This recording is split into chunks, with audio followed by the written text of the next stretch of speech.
नमस्कार। आज हम एक बहुत ही गहरे लेकिन बेहद सुकून देने वाले विषय पर चर्चा करने वाले हैं। अक्सर इस भागम दौड़ भरी जिंदगी में हम ये तो समझ जाते हैं कि हमारे करियर की दिशा सही है या नहीं, लेकिन हमारी आध्यात्मिक दिशा का क्या? आज के इस विश्लेषण में हम एक बहुत ही सीधे और अचूक सूत्र पर बात करेंगे। इसमें कोई जल्दबाजी नहीं है, बल्कि हम आराम से उस एक वाक्य को डिकोड करेंगे जो भगवान की प्रसन्नता के लक्षण, संतों के समागम और हरि नाम संकीर्तन के महत्व को पूरी तरह से स्पष्ट कर देता है। तो इस पूरी चर्चा का केंद्र बिंदु ये एक बड़ा सवाल है, भगवान प्रसन्न है, इसकी पहचान कैसे करें? जरा इस पर विचार कीजिए। भौतिक दुनिया में तो भाई तरक्की या बैंक बैलेंस देखकर समझ आ जाता है कि सब सही चल रहा है, लेकिन अध्यात्म में क्या आसमान से कोई संकेत मिलता है या कोई चमत्कार होता है? आखिर भगवान की खुशी का मीटर क्या है? और इस बड़े से सवाल का जवाब हमारे आज के मुख्य स्रोत के इस एक छोटे से लेकिन बहुत ही पावरफुल उद्धरण में छिपा है। सूत्र बिल्कुल साफ कहता है, भगवान प्रसन्न है, इसकी पहचान करनी है। अगर संत समागम मिल गया, भगवान का नाम या गुण कीर्तन सुनने को मिल रहा है, भगवान हम पे प्रसन्न है। बस यही वो ब्लूप्रिंट है। ये सिर्फ एक वाक्य नहीं है, बल्कि ईश्वरीय कृपा को पहचानने का पूरा रहस्य इसी में समाहित है। अब देखिए, इस बात में सबसे दिलचस्प एंगल क्या है? कारण और परिणाम का रहस्य। ईश्वर का हम पर प्रसन्न होना एक अदृश्य कारण है, राइट? उसे हम अपनी आंखों से नहीं देख सकते, लेकिन इसके परिणाम इस भौतिक दुनिया में साफ दिखाई देते हैं। यानी जब ब्रह्मांड की वो परम शक्ति हम पर कृपा करती है, तो उसके प्रत्यक्ष लक्षण हमारी रोजमर्रा की जिंदगी में घटने लगते हैं। ये एक बहुत ही तार्किक और सुंदर तरीका है इसे समझने का। तो अगर हम इस पूरी बात को स्टेप बाय स्टेप डिकोड करें, तो ये मुख्य रूप से दो शर्तों पर टिकी है। पहला, संत समागम मिलना, और दूसरा, गुण कीर्तन सुनना। स्रोत के अनुसार ये कोई रैंडम घटनाएं नहीं है जो बस यूं ही हो जाती हैं। ये ईश्वरीय कृपा के दो सबसे बड़े लिटमस टेस्ट हैं। चलिए इन्हें एक एक करके थोड़ा और गहराई से समझते हैं। तो पहला संकेत है संत समागम।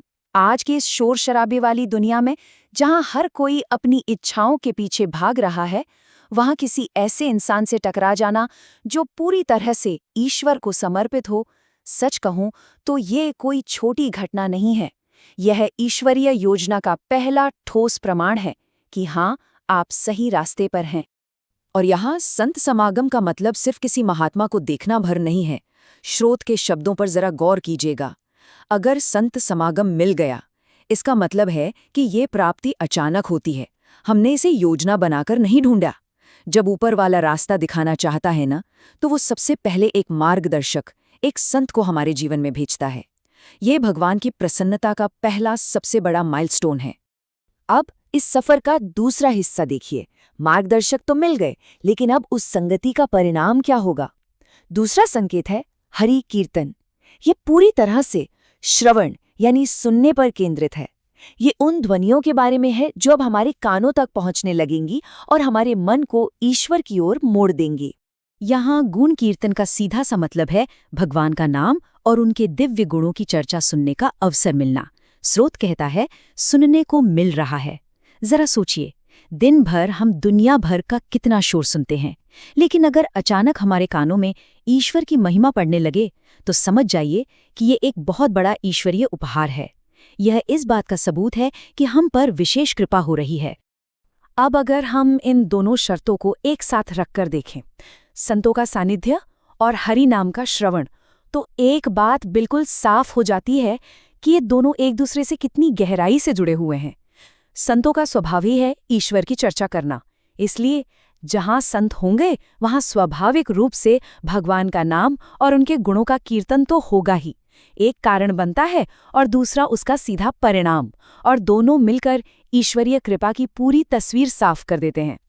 और इन सबका जो फाइनल रिजल्ट है, वो स्रोत के इस विशाल निष्कर्ष में सिमट जाता है, भगवान हम पे प्रसन्न है। इस एक छोटे से वाक्य में कितनी शांति है। अगर जीवन में सच्चे संतों का साथ मिल रहा है और कानों में ईश्वर के नाम और गुणों की महिमा पड़ रही है, तो बस किसी और सर्टिफिकेट की कोई जरूरत नहीं है।